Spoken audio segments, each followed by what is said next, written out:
moi je suis neurologue, comme vous l'a dit Emmanuel Rich, à la Salpêtrière. Je travaille depuis plus de 15 ans sur une maladie dont je vais vous décrire un petit peu parce que je pense que dans votre cursus et votre profession, qu'elle soit libérale ou hospitalière, vous en rencontrerez. Donc, encore une fois, je me réjouis que vous soyez là parce que effectivement, dans notre époque actuelle, vous savez que l'oralité, sauf qu'il y a quelques personnes ici qui sont dans l'oral constamment.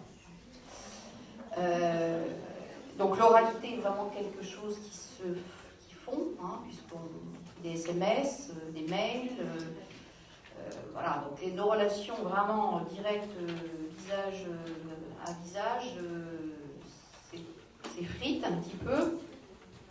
On va vers la télémédecine, on va vers un soin qui va de plus en plus se techniciser.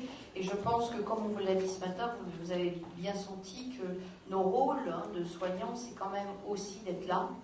Et évidemment, si on est là et on parle, on échange. Donc,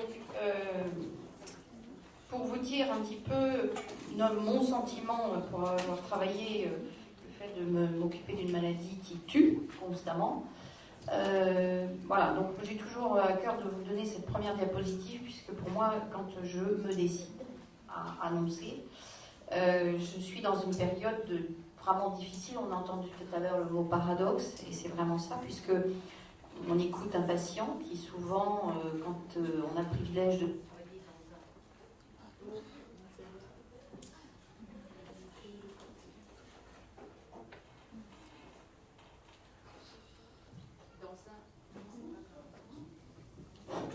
dans un centre expert, on a des patients qui souvent ont un long parcours avant de venir. Donc,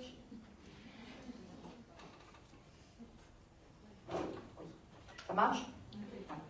Donc, ce sont souvent des patients donc, très avertis qui viennent dans des centres de maladies rares ou des centres experts. Donc, c'est vrai qu'on n'a pas tout à fait le même travail en tant que soignant que le médecin libéral qui est vraiment isolé dans son cabinet, ou vous, les infirmiers qui allez au domicile, où vous êtes vraiment là dans une relation beaucoup plus dangereuse, entre guillemets. Donc nous avons des patients qui viennent dans ces centres en général donc avec un dossier internet, un dossier monde associatif, etc. Donc il y a une relation qui se tisse déjà, qui est très complexe, qu'il va falloir justement décomplexifier, parce que sinon on part dans une mauvaise relation. Et donc vous écoutez votre patient, vous l'examinez, et là c'est vraiment, on est dans un savoir-faire de technique, de toucher, d'écoute, et ce savoir-faire, eh bien, c'est un temps, et le deuxième temps, c'est, eh bien, il est là, il va falloir dire ce qu'on a constaté, ce que vous en pensez. Donc un savoir-faire, une action, qui est le verbe, et la nomination, on l'a dit tout à l'heure, un acte de nommer quelque chose, de ce constat, et là il va falloir effectivement dire votre expertise dans les mots les plus justes et les plus adaptés à la personne que vous avez à apprendre en quelques minutes. Et tout ceci devant une existence, une personne, une subjectivité au sens littéral du terme, qui va se retrouver bouleversée, dénudée, sidérée dans sa vie. Donc c'est vraiment un moment éminemment éthique, éminemment risqué, et c'est très bien que vous veniez cette journée vous informer là-dessus et qu'on puisse vous dire notre façon de sentir ce moment-là. Alors vous savez que les maladies neurodégénératives sont des maladies difficiles. D'une part difficiles parce qu'elles sont de plus en plus fréquentes, on vieillit, le rôle, c'est physiologique. Mais la maladie neurodégénérative est encore plus compliquée puisque ce sont des maladies qui évoluent à bas bruit pendant des années. Et puis un jour, quand on va voir le neurologue, c'est que globalement, il y a 15 ans de maladie derrière qui étaient invisibles. Du fait de la plasticité cérébrale et possibilités de réinnervation. Donc en général, quand il y a les premiers symptômes, c'est qu'on est à la fin d'une histoire. Donc ces maladies neurodégénératives sont donc d'emblée incurables, puisqu'on ne peut pas revenir en arrière tant que les greffes de cellules souches ne seront pas mises au point. Et que ça soit maladie d'Alzheimer ou la sclérose sclérose latérale amyotrophique, pour laquelle je vais vous parler, souvent c'est encore plus difficile de faire ce genre d'annonce parce que ce sont des patients qui sont souvent en parfaite santé. Hein, voilà, et c'est là, il y a des grands sportifs, hein, des marathoniens avec une hygiène de vie qui moi, m'effraie toujours, et qui viennent là en vous disant bah, ça y est, je commence à avoir des crampes, qu'est-ce que c'est, ou un chef d'orchestre qui vous dit mais c'est quand même terrible, je ne sais même plus lire les notes de mon répertoire, que se passe-t-il pour la maladie d'Alzheimer. Donc c'est vraiment des patients qui n'ont pas de facteur de risque comme alcool, tabac, hypertension, diabète. Il n'y a pas de facteur de risque et la maladie s'installe donc dans ce terrain. Donc ce n'est pas facile là aussi d'avoir à annoncer quelque chose qui n'est pas curable. Ce sont des maladies invisibles. En plus ça touche le cerveau. Donc le cerveau c'est tout un emblème, il y a la pensée, il y a l'âme, c'est le haut, c'est de la voûte crânienne comme une voûte céleste. Donc c'est compliqué d'expliquer des maladies qui sont incurables chez des gens qui sont en bonne santé et des maladies qui ne se voient pas. Donc on est dans ces paradoxes où il faut expliquer quelque chose de compliqué sur le plan physiopathologique et en même temps il n'y a pas de support. Je ne peux pas montrer le cancer, il va falloir enlever puis radiothérapie. Là on est dans... Donc, il est vrai que comme disait Emmanuel ce matin, moi je dessine le cerveau, je dessine les connexions cérébrales, etc., le plus simplement possible. Et ça, c'est un support qui est utilisé par le patient. Et il faut que vous pensiez aussi toujours avec vos patients que non seulement vous êtes dans un temps d'annonce, si vous allez être infirmier ou infirmière dans des structures où il y aura cette expertise à énoncer, mais il faut toujours que vous transposiez un petit peu, je lui transmets ce que je crois savoir pour lui, et à son tour, il va devoir le faire. Donc ça aussi, c'est un moment un peu subtil dans la relation de soins que vous allez tisser avec vos patients. Et donc ce fameux dessin, ce fameux croquis, sert un petit peu à ça pour ces patients. Donc, alors, je vais vous donner qu'une diapositive sur la maladie parce que je suis obligée quand même de vous en parler. La sclérose latérale amyotrophique, ou maladie de Charcot en France, on rejoint l'idée qu'il faut un mot, un nom, donc c'est Charcot, qui a un peu triché parce qu'il a piqué l'idée à un de ses internes, c'est pas grave, c'est une bonne guerre.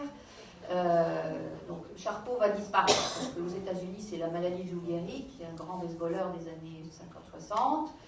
Donc maintenant on va dire, il faut qu'on s'y attelle, à nous en premier, ça s'appelle la sclérose latérale amyotrophique. Alors je vais vous expliquer ce que ça veut dire. Donc c'est une maladie neurodégénérative motrice pure où les cellules à la fois de la commande motrice au niveau de votre frontale ascendante en avant dans le cerveau, le faisceau qui descend le long de la moelle épinière et qui va aller donner l'information « je veux bouger tel muscle » aux motoneurones, donc aux cellules motrices de la moelle épinière. Donc motoneurone cortical, le faisceau, motoneurone spinal, tout ça est détruit et se détruit progressivement. Donc ça vous paralyse. Les premiers symptômes c'est crampes. Vous allez me dire « moi j'ai des crampes ». Je vous rassure, on a tous des crampes. Des fasciculations. Les fasciculations, c'est quelque chose que vous allez entendre parler dans votre vie parce que c'est bizarre. C'est vos muscles qui tressautent. Quand vous avez été fatigué, je suis sûre que tous vous avez eu des petites fasciculations au niveau des paupières, là, quand on est très fatigué. Ça s'appelle une fasciculation. C'est la manifestation clinique d'une hyperexcitabilité d'une cellule motrice. D'accord ? Donc ces fasciculations physiologiques, ne regardez pas vos mollets tout de suite parce que vous allez vous trouver des fasciculations. C'est physiologique. Le sport, le café, le vin blanc, le champagne, fasciculation assurée. Sciatique, fasciculation assurée. Mais dans cette maladie, les fasciculations sont un petit peu profuses, un petit peu partout, et surtout là où la paralysie va s'installer. Donc c'est le premier signe. Et puis après, petit à petit, atrophie musculaire, avec des formes de patients qui ont, plus les cellules de la moelle épinière sont détruites, plus les muscles s'atrophient, puisqu'il y a moins de cellules, il y a moins d'efforts musculaires, donc le muscle s'atrophie comme un muscle dans un plâtre. Vous enlevez le plâtre, votre muscle il a fondu.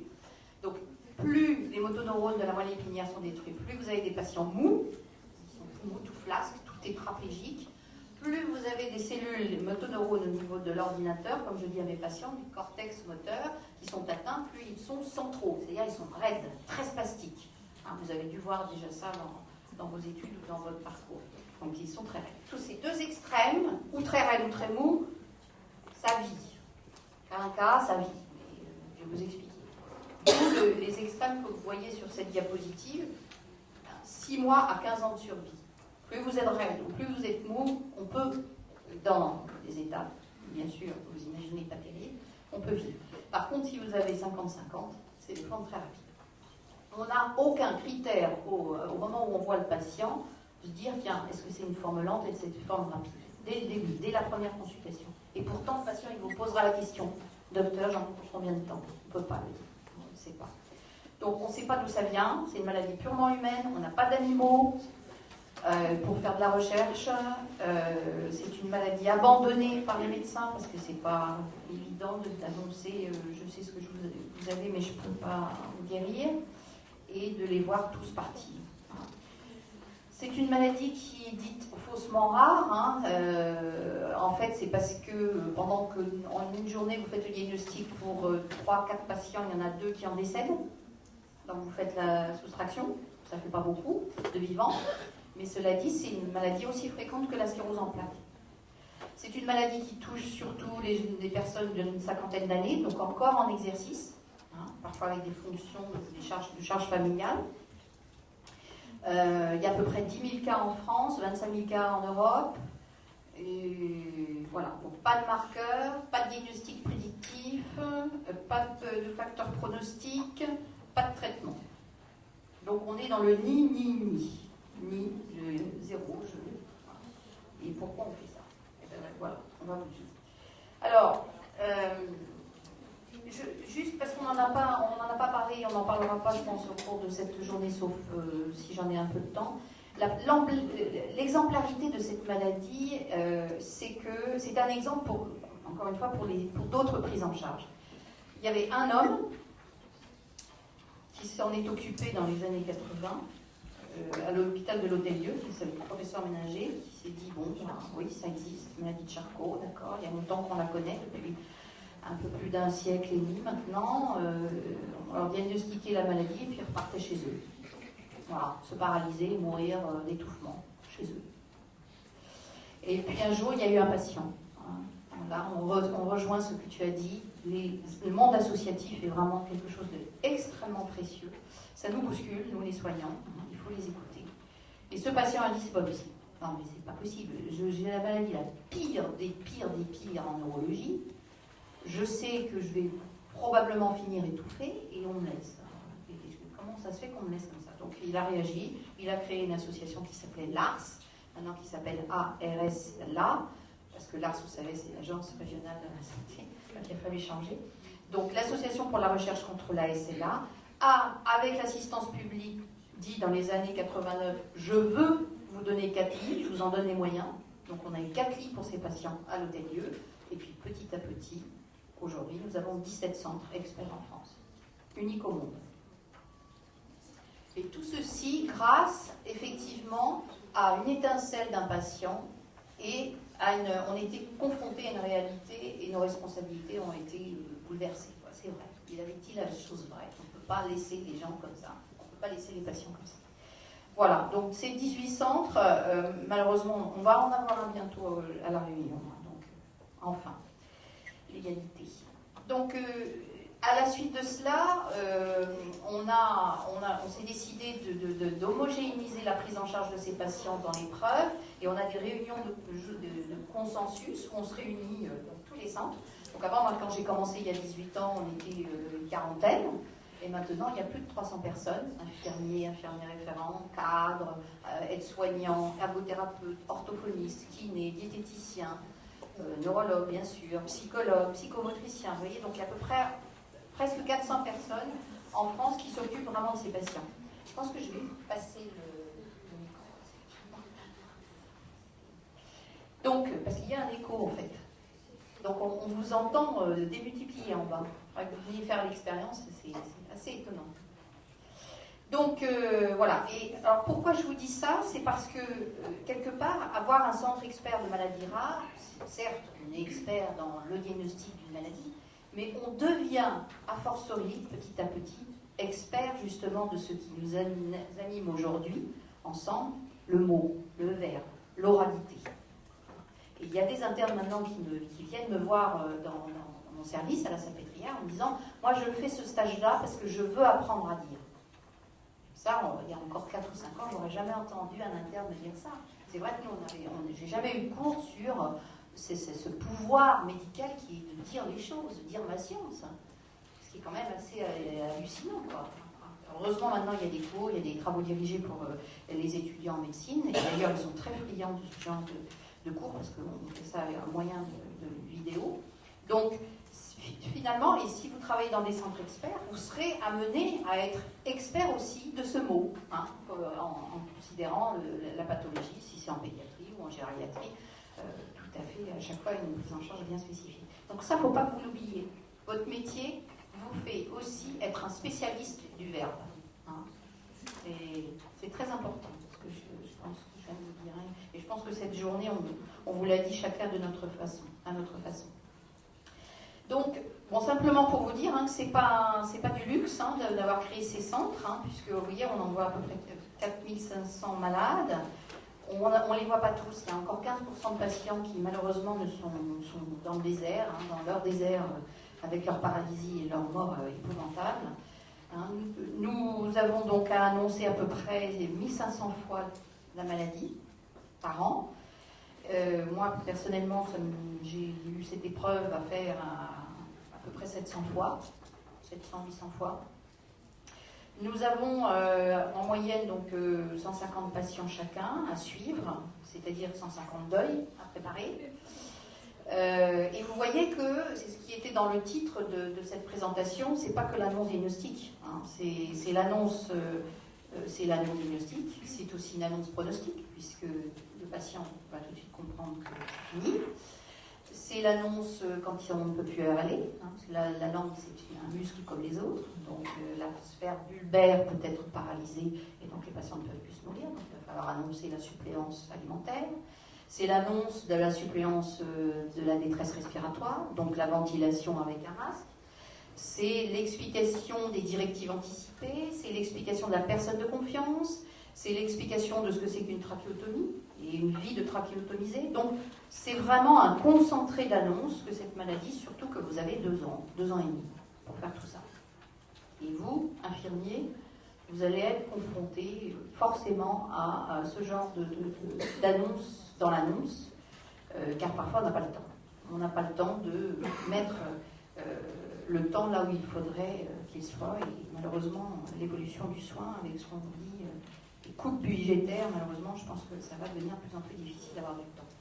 Donc, on a donc réfléchi sur notre savoir-faire, et donc on a fait des textes, et on a donc été expert pour la haute autorité de santé sanitaire.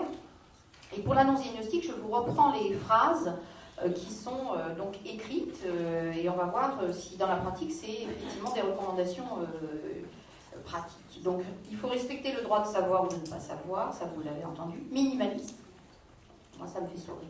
Et pourtant, j'ai été parmi les experts hein, et membre du jury de ces recommandations, donc je suis fautive. Hein. Mais le mot minimaliste, je vous laisse le déguster.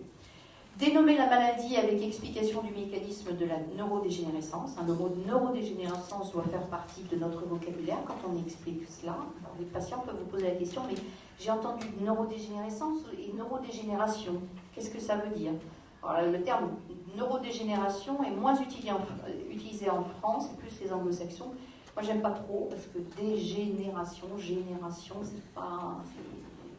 C'est un petit symbole qui me plaît qu'à moitié. La dégénérescence me paraît plus adaptée, même si je déteste ce terme.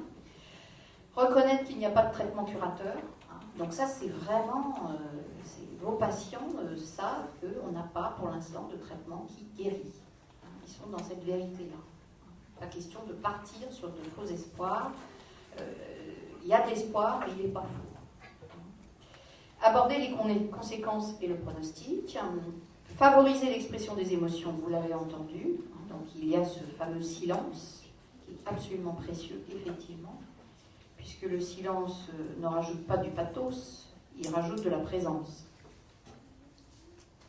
Quand vous êtes avec votre patient, que vous venez d'utiliser des mots difficiles, que vous venez de cisailler une trajectoire existentielle, un silence, c'est plus qu'une présence, c'est une présence, c'est une responsabilité d'être affiché devant ce silence, Ça soulève beaucoup de questions, hein, et Didier, tout à l'heure, vous en a parlé brillamment. Donc être attentif à son propre comportement, ça c'est très important. On peut être fatigué, hein, à annoncer. Voilà, il y a une période où j'en avais assez. Et je commençais à être dans un monologue. Hein, donc je redisais exactement la même chose, quel que soit le type de patient que j'avais devant moi. Il a fallu que je m'arrête pendant quelques mois de voir des nouveaux patients. Parce que je voyais que j'étais vraiment pas du tout dans le regard ou dans l'écoute de l'autre. Soutenir et maintenir l'espoir, alors ça c'est très important. Alors vous allez me dire c'est faucheton. Non, on va revenir. C'est pas du tout être dans la malfaisance que de continuer à penser qu'il peut y avoir de l'espoir, même si on sait qu'on va mourir d'une SLA. Préparer le suivi et bien sûr faciliter le questionnement et vérifier la compréhension. Moi, j'ai 2-3 petits trucs que je peux vous donner. Internet, on en a parlé tout à l'heure. Je pense qu'il faut, puisqu'on nous demande, je ne pense pas que j'en parle plus tard, mais je vais vous dire, on nous demande d'être de plus en plus rapidement compétents, transparents et la vérité. Docteur, je veux la vérité. D'abord, il n'y a pas de vérité, il y a ma vérité, il y a votre vérité, on a tous notre propre vérité. Donc, à partir du moment où vous êtes dans un contrat de soins, et ça, vous respectez le patient, et vous devez toute votre vie de soignant vous faire respecter. Et le respect passe aussi par ce contrat de soins qui se fonde sur, effectivement, une confiance. Et cette confiance, elle doit être bilatérale. Donc, moi, ce que je fais maintenant, après avoir examiné le patient, et je commence par lui demander où il en est. C'est là où on s'aperçoit qu'il y a des patients qui ont eu une annonce. Ah, je sais ce que vous allez, ils ont des trucs à vous proposer. Non, ce n'est pas du tout comme ça qu'il faut faire. Enfin, le monde libéral n'a pas vraiment la chance que nous avons, nous, dans le centre expert. Où je pense que c'est les pesticides que le voisin de ma droite n'arrête pas de mettre sur Métro N, et je suis sûre que c'est à cause de lui. Donc, je dis des choses vraies. Hein. Il faut débobiner déjà ce que c'est le patient, de son parcours de soins jusqu'à votre consultation. Et là, vous appréhendez déjà quel type de personnalité vous avez en face de vous. Vous entendez les mots qu'il utilise pour s'exprimer, vous entendez l'angoisse, vous la sentez, vous la percevez. Et donc, ça permet une introduction. Et dans cette introduction, où je lui donne la parole et je lui demande où il en est dans ce qu'il sait, je lui demande aussi Internet. Et ça c'est un conseil que je vous donne. Posez toujours la question, est-ce que vous êtes allé voir sur Internet? Alors, une fois sur deux, le patient, il nous ment. Hein? Non. Bon, si vous grattez un peu, vous apercevez que c'est oui ou que c'est le proche qui est allé. Souvent, les proches sont beaucoup plus dans la réalité et vont vite au fait. Donc, dans ces cas-là, il faut leur dire effectivement que Internet c'est bien, ça permet effectivement un savoir profane, mais comme on l'a dit tout à l'heure, il y a un lissage, hein, il y a vraiment il faut qu'on admette de se faire exproprier de notre science hein, de soignants. Donc, vous aurez des patients qui vous diront, c'est pas comme ça qu'on fait une prise de sang. Vous allez avoir des cours. Hein. Maintenant, moi, j'ai des patients qui me font un cours hein, avec le dossier Internet. Donc là, le truc, c'est de leur dire, d'accord, c'est bien, moi, je conçois qu'on puisse faire effectivement de la santé avec Internet, mais attention, c'est une description d'une forme de maladie. Il y a plusieurs formes de maladie, on l'a dit tout à l'heure. Hein. Donc, ce lissage de la singularité d'un patient est vraiment délétère, il faut les avertir. Et à cette occasion, si vous maîtrisez un petit peu la pathologie pour laquelle vous suivez votre patient, et bien vous en profitez pour leur donner les 2-3 sites les plus intéressants, les plus justes, les plus scientifiques sur la maladie. Et là, vous aurez fait du soin. Alors, vous voyez que les recommandations qu'on vient de résumer montrent qu'il y a des exigences humaines très importantes, la qualité de l'écoute du médecin de son équipe, son adaptation aux singularités du patient. Donc ça, c'est vraiment un travail un artisanat, hein, c'est vraiment l'artisanat de l'autre que vous allez déployer dans ces moments d'annonce ou de reprise d'annonce. Vous allez respecter la temporalité du patient, c'est très très important. Nécessité d'une multidisciplinarité des professionnels pour entourer et encadrer le proche. Le silence, on en a parlé, hein, c'est un temps extrêmement fort de responsabilité de laisser ce silence. c'est une temporalité d'exception, bien sûr. Où il y a vraiment un dit, un verbe que vous allez vraiment choisir en fonction de la personne que vous allez appréhender en quelque temps. Donc c'est vrai, et Caroline nous l'a dit, le mot dispositif nous heurte, et Emmanuel Hirsch vous l'a dit ce matin, ce n'est pas d'un dispositif, c'est une disposition.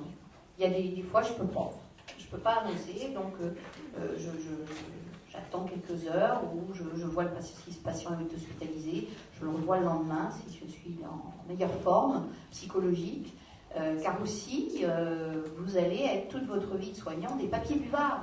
Hein. Vous êtes une énergie normalement positive, j'espère pour tous, et d'un seul coup vient vers vous une énergie négative. Il est malade, il n'est pas bien, et donc vous allez absorber ça. Et ce qui doit rebondir de cette absorption, c'est du positif. Donc votre patient, il sortira de votre box d'infirmier référent, de cadre de soins, avec un espoir. Et bien ça, c'est de l'énergie. C'est ce qui coûte le plus d'ailleurs en soins. C'est pas de faire 40 piqûres dans la journée en milieu libéral, hein, le transport, c'est d'absorber ce négatif pour redonner un petit peu, une petite étincelle, un petit élan vital. Donc une disposition. Les annonces successives, hein, bon, je vous l'ai dit, il y a la gastrostomie, éventuellement le PAC, hein, les suppléances respiratoires. Donc, mais jusqu'où peut-on se décider à annoncer ces choses-là, hein, puisque on est déjà dans une sidération existentielle. Hein, vous annoncez que, bah oui, il faut poser ses valises, et là, il y a un chemin à faire, et on va le faire ensemble. Jusqu'où, alors ça, c'est vraiment un travail d'abord multidisciplinaire. On ne se décide pas tout seul comme ça, de façon intrusive, à annoncer la trachéotomie d'un patient qui ne sait même pas comment ça s'écrit. Hein. Donc, ce sont souvent vraiment des temps essentiels multidisciplinaires. Et sachez que nous, dans les centres, maintenant, on a souvent des réseaux de soins, et ces réseaux de soins, il y a un classeur dans lequel il y a des feuilles dans lesquelles on met au fur et à mesure ce qui a été dit. Et ça, c'est un support de travail pour vous essentiel, parce que vous savez où en est le patient par rapport à la gastrostomie, par rapport à son traitement de fond, si c'est une sclérose en plaques, etc. Donc ça, c'est vraiment, ça se multiplie, et il faut s'en réjouir, parce que ça met du liant entre la ville, l'hôpital, la clinique et les intervenants à domicile. Alors dans la SLA, vous avez vu, hein, l'annonce est invasive, puisqu'on annonce tout. On annonce la maladie, on annonce le pronostic, on annonce que ce sera ça, effectivement, la fin. Même si on ne l'annonce pas, c'est compris comme ça. Et donc, pour le patient, ça impose vraiment une relecture de sa vie très, très, très vite. Hein. Très vite, il comprend que, et on l'a dit ce matin, le patient sait qu'il a une maladie. Hein. Donc, il faut pas... on essaye de se débarrasser de notre savoir. Nous sommes embarrassés de notre savoir, les soignants. Nous savons donc, nous sommes plus ou moins pétrifiés par ce savoir, puisque c'est une transmission lors de l'annonce qui va distribuer de l'effroi. Hein. Donc nous sommes plus indisposés au moment de l'annonce parfois que les patients qui attendent le mot, qui attendent l'énonciation, comme tu as dit tout à l'heure, qui attendent enfin de poser... Ah, docteur, j'ai une SLA, bah, je suis contente, hein, parce que je pensais que c'était une sclérose en plaques. Donc il faut reprendre. Mais il n'empêche que le terme sclérose latérale amyotrophique, que j'explique, hein, c'est quelque chose qui va arrêter un parcours de errance. Souvent, hein, les patients vont à droite, à gauche, personne n'ose dire la chose, et puis là, il y a un mot, et enfin, ils vont pouvoir devenir, entre guillemets, actifs, et non pas acteurs, actifs dans le soin. Donc ça, c'est très très important. Il faut donc donner un morceau de votre compétence au patient pour qu'il ne soit pas à côté de la maladie, qu'il s'organise au sens propre du terme, qu'il va s'organiser avec la maladie. Cette annonce est donc une expérience existentielle du contresens par excellence et prouve bien sûr nos consciences. Et en fait, quand vous êtes dans ce moment qui est violent, effectivement, il y a une tension entre votre propre liberté de soignant, est-ce que je le fais aujourd'hui, est-ce que je lui dis maintenant, et la liberté de celui qui est en face de vous et qui attend. En fait, sa liberté existera que si vous lui donnez ce temps d'une dénonciation. C'est ça, sa liberté va commencer là. Benjamin Richaud vous l'a dit, de façon un peu juridique, mais très juste, je trouve, c'est que cette liberté, elle est déjà dans le mot que vous allez transmettre, dans la vérité de ce patient que vous allez transmettre. Il ne sera pas libre tant qu'il ne saura pas ce qui lui arrive. Il sait qu'il a une maladie grave. Souvent, les patients, ils le savent. Alors, il y a des maladies difficiles, effectivement, les hémopathies, c'est peut-être un peu plus compliqué, puisque en général, là, vous ne voyez rien. Les patients qui s'atrophient, hier pouvaient manger tout seul et aujourd'hui ne peut plus soulever sa cuillère, il sait que c'est... Donc, essayons de travailler ce savoir qui nous embarrasse et qui nous pétrifie, parce que le patient n'est pas aussi embarrassé que cela, il veut du concret. Il veut du concret parce qu'il va pouvoir encore construire quelque chose. On va y revenir. Donc, pour nous maintenant, et je pense que cette journée en est un exemple, y compris le séminaire qu'on a fait récemment à l'Espace Éthique, vraiment l'annonce, c'est vraiment le centre, l'ancrage, on vous l'a dit tout à l'heure, l'ancrage du soin. Parce que, d'une part, on se doit de dire qu'on ne peut pas être dans la neutralité maintenant, c'est pas possible. On part pour des mauvais soins, que de dire oui, peut-être qu'on va pouvoir arrêter la maladie, ou peut-être que c'est pas ça, on va voir, je suis pas très sûre, mais je vous donne quand même le médicament. Enfin, non, il faut là être vraiment devant ses responsabilités, parce que ça réduit l'angoisse. Dans tous les pays du monde, y compris en Nouvelle-Calédonie ou en Papouasie, dire la maladie dont souffre le patient, ça réduit l'angoisse.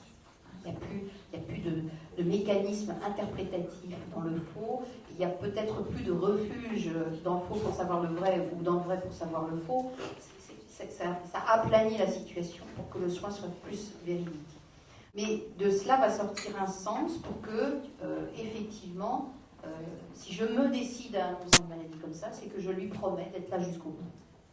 Et je n'ai même pas besoin de lui dire. Il le sait. Il sait que je mouille ma chemise à ce moment-là, que je suis mal. Ils le sentent, les patients. Je répète toujours cette anecdote. J'avais une gentille petite mamie de 78 ans qui était sur son fauteuil roulant, une forme assez rapide malheureusement, et qui vient me voir. Et après l'avoir examinée, donc je m'assois à sa hauteur. Elle était toute recroquevillée parce que vous avez les muscles paravertébraux qui s'atrophient. Les gens commencent à se voûter comme ça.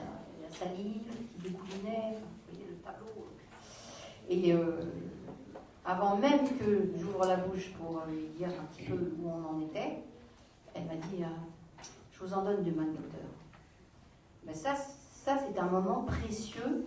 Vous voyez que l'empathie est réciproque. Donc ça m'a bouleversée. Je lui ai dit oui, c'est pas facile, mais on va y aller. Et bien, à ce moment-là, je pense que le patient, il n'attend pas un technicien du soin, il attend un être humain qui va dire, qui va effectivement, sans franchir cette barrière du transfert pathologique, il va lui montrer que son humanité est ébranlée, mais que son rôle de soignant, c'est de prendre ses responsabilités, et ses responsabilités, c'est de se décider à dire les choses, à dire la finitude de l'autre, mais à promettre d'être là jusqu'au bout pour que ça se passe le moins mal possible. Donc c'est améliorer la qualité de vie qui s'affiche là comme vraiment dans cette sidération, et c'est être dans l'accompagnement. On accompagne dès l'instant où on se décide à effectivement annoncer. Et pour moi, je dis toujours qu'on est de plein pied dans une éthique du faire et de la réalité. Mais alors bien sûr, ces vulnérabilités partagées, on en a parlé ce matin, de la vulnérabilité, parfois on peut se poser la question, est-ce qu'on ne sacrifie pas cette poursuite de créer notre histoire? Vous savez que nous sommes des existences, et ces existences, elles se poursuivent très très souvent sur un imaginaire. On est constamment en train d'imaginer ce qu'on va devenir, d'imaginer ce qu'on veut posséder, d'imaginer ce qu'on sera demain. Et donc là, pourquoi en rajouter une couche de dire, bah oui, vous avez ça, etc. Il y a un centre expert, il y a une association de malades, et il y a un réseau de soins. Qu'est-ce que je fais là? Quelle est cette aliénation? Pourquoi je fais ça? Donc il faut parfois effectivement prendre un petit peu de recul, mais il faut savoir, et vous allez vous en rendre compte, et on l'a un peu dit ce matin, c'est que vous donnez ce temps, le patient effectivement reçoit ce temps, il va apprendre, on donne tous, mais on ne sait pas recevoir, et il va apprendre à recevoir. Et c'est à vous de l'aider à ce qu'il reçoive. Recevoir le bon positionnement du bras, recevoir le bon positionnement du cou par rapport à l'oreiller. Donc ça, c'est un apprentissage pour le patient, que beaucoup de jeunes, dynamiques, cadres qui veulent la toute autonomie ne peuvent pas imaginer parce qu'ils finalement ils n'acceptent pas de recevoir. Moi, je ne veux pas être un légume. Qu'est-ce que ça veut dire cette phrase? Non, il ne veut pas recevoir. En fait. Donc vous allez donner vos soins et petit à petit, ce soin qui est vraiment votre humanité déployée va devenir un lieu d'échange existentiel entre lui et vous. Son image se reflète dans votre définition. Je vais bientôt en finir, oui, j'ai dépassé. Donc, pour nous, l'annonce, c'est vraiment un exercice qui est difficile, ça c'est clair. Vous allez l'éprouver si ce n'est pas déjà fait. Et il faut que ça reste un exercice difficile. Si ça ne devient pas difficile, c'est que vous êtes dans le monologue et que vous êtes fatigué de faire votre métier. Donc, il faut absolument... c'est éprouvant. Hein, mais c'est la condition sine qua non et intrinsèquement déterminante d'une relation de confiance. Vous ne pouvez pas ne pas ouvrir la porte de cette fidélisation dans le soin si vous ne promettez pas là jusqu'au bout. Et donc, pour vous dire un exemple, par exemple, ces travaux-là qu'on fait de s'interroger sur l'annonce diagnostique, pourquoi on fait ça, etc., le terme personne de confiance. Il y a encore 3-4 ans, les neurologues qui s'occupaient de cette maladie avaient du mal à utiliser ce mot, désigner la personne de confiance. C'est quand même violent, désigner. Je désigne mon frère ou je désigne ma voisine. Donc déjà là, c'est une désignation. Et personne de confiance, pourquoi les autres n'ont pas de confiance? Pourquoi elle et pas les autres? On a des termes parfois quand même, hein, on n'est vraiment pas doué pour trouver des mots. Hein. Bon, il n'empêche qu'en 2008, quasiment aucun neurologue n'arrivait à le prononcer correctement, tellement ça leur écorchait la bouche. Et bien maintenant, petit à petit, à force d'avoir travaillé l'annonce, travaillé notre positionnement dans le soin, notre responsabilité de soignant qui mouille sa chemise, et bien maintenant, les neurologues arrivent à utiliser ce mot beaucoup plus aisément, hein, le fait d'en avoir parlé tous ensemble, d'avoir travaillé. Et on n'utilise plus le verbe désigner, hein, tout simplement. Voilà, je vais terminer. Donc la phrase qui nous lie, Emmanuel et moi, vous la revoyez là cet après-midi. Être responsable, c'est tenir ses promesses. C'est pas pendant le soin, bien sûr, hein, c'est toute votre vie. Il faut la garder en tête, cette belle phrase. Donc sachez que nous sommes encore une fois embarrassés de notre finitude. Nous savons que notre patient va mourir et ça nous pétrifie dans notre soin. Alors il faut qu'on se débarrasse de ça. On a un savoir, ce savoir doit être partagé pour que le patient puisse continuer une trajectoire en imaginant. Le patient, même 2 jours avant sa mort, il a encore de l'espoir. Toujours. Il tient à la vie. Il ne tient pas à la mort. On ne tient pas à la mort. Hein, une demande de suicide assisté, on n'en a quasiment jamais dans cette maladie. Alors que c'est la pire en neurologie. Et c'est un autre débat, on fera peut-être une journée là-dessus. Donc, l'utilité de l'histoire de ce patient, c'est aussi votre utilité. Et pourquoi donc faire une journée sur l'annonce, sur l'énonciation de ça?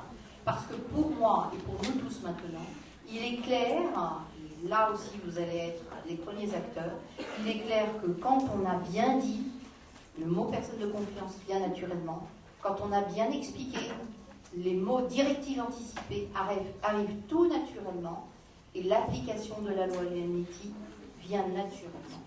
Mais ça ne peut se faire que si vous êtes effectivement dans une transparence de votre oralité par rapport à votre patient.